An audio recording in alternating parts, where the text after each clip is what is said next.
he would quietly force me into his car. He always made sure I'm buckled up. Drunk and carefree, I thought we were going for a joyride. And we were. Just not the kind I expected. Wheel spins, sudden turns, speed.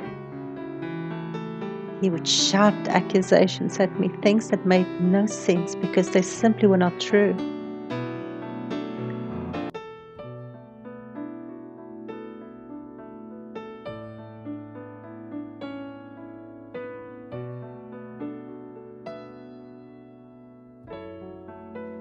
Fear was the point.